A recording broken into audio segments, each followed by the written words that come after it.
It's June and it's summer here in South Jersey. While everyone's packing the shores, we're also watching out for thunderstorms.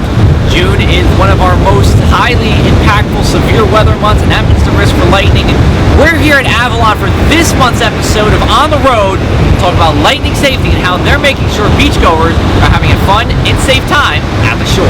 Hop on in, you're on the road.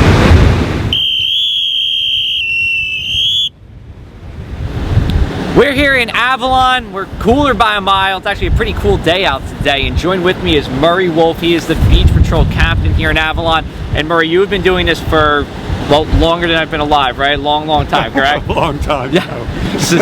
How many years have you been a Beach Patrol captain here in Avalon? Since '67. Since 1967. Yeah. So he has been through all kinds of weather, and yes, you've probably seen everything at this point. Pretty close to. Pretty close to everything. All right. So we're going to talk about some lightning safety because, you know, on days like, you know, what we have right now, cloudy, risk of thunderstorms, it's always important to keep beachgoers safe. So my first question to you is, how soon ahead of time or in advance are you looking at any kind of potential for severe storms or lightning? All right, we go about a week in advance. Okay.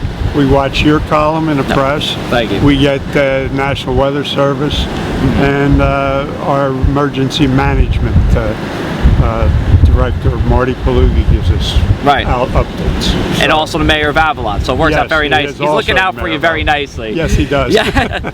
Now, let's say it's the day of. So, all right, it's today. We got thunderstorms in the forecast. Just tell us what the hour-by-hour operations are. Let's say from the morning until, all right, you know, thunderstorms coming. What are we doing in that time? Basically, we start to monitor.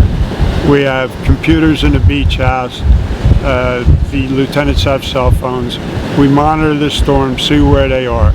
Now there's that 15-mile radius where you know, you get your warnings, and then the 10-mile you know, where it gets a little tougher. But we basically wait to get the till we either hear a rumble of thunder or whatever. Okay. Because many times a storm will go right by us. Yeah. And we try to get as much beach time in for these people as we can. Yeah. Sure. And that's going to go into my next question, because to your point, you know, you want to be safe. 15-mile radius is usually pretty good, but sometimes it's on that edge of the 15 and just goes way away from you. So I guess when all is said and done, you're really waiting to hear or see something before you're acting, even though you're monitoring. Yeah, exactly. Right. Trust but verify. Sometimes you get on the crow's nest, sometimes you just look out the window. Right. I got you. So when you are calling people off the beach, just what is that process? Who is that coming from, and how are we spreading it around to the lifeguards? It comes from headquarters for myself, and it goes through the lieutenants. We call the guards off with the radios, and they bring their equipment back. They get the people out of the water, get themselves off the edge of the water, and the boats off the edge of the water, and then we get everybody. We just motion for everybody to get off the beach. All right. And how are people usually receptive to that? You know, we get 95%, and at 5%, you know, they're taking a chance. Right. We're not going to wrestle. Right. So at a certain point, you're not going. You won't. Are you saying you're not going out to help at a certain point if the storm's imminent?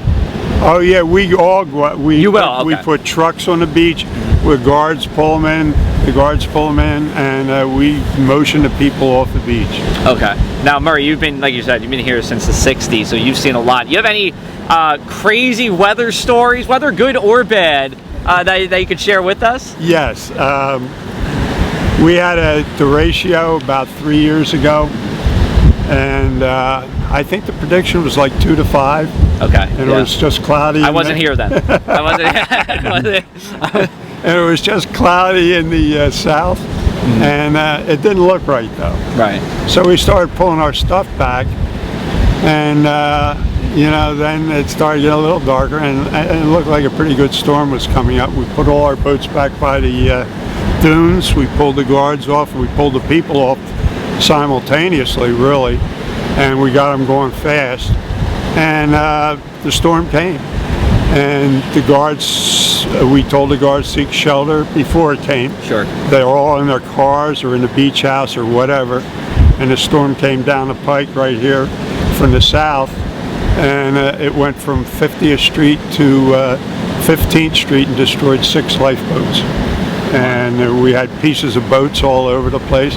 And if we had left them on a water's edge, we might have been all right. But we got them back there for safety. Right. To be honest with you, you never know which way it's going to go. But the insurance company took a look at it, and they said there's probably a microburst also with the ratios. Right, and the microburst is straight line winds for people who don't know. So if you get, they can be 80, 90, or 100 miles an hour, and like you said, they can cause a good amount of damage as well. We were watching out of the beach house. We had about 8 guys in the beach house, and we were getting reports from our guards that boats were flying through the air. Number 59's flying on the air. So it was pretty exciting. It was a wild afternoon, I can imagine. Right. Well, Murray, thanks so much for the time. Right, we Joe. appreciate it. Thank you. Thank you. Yes, sir.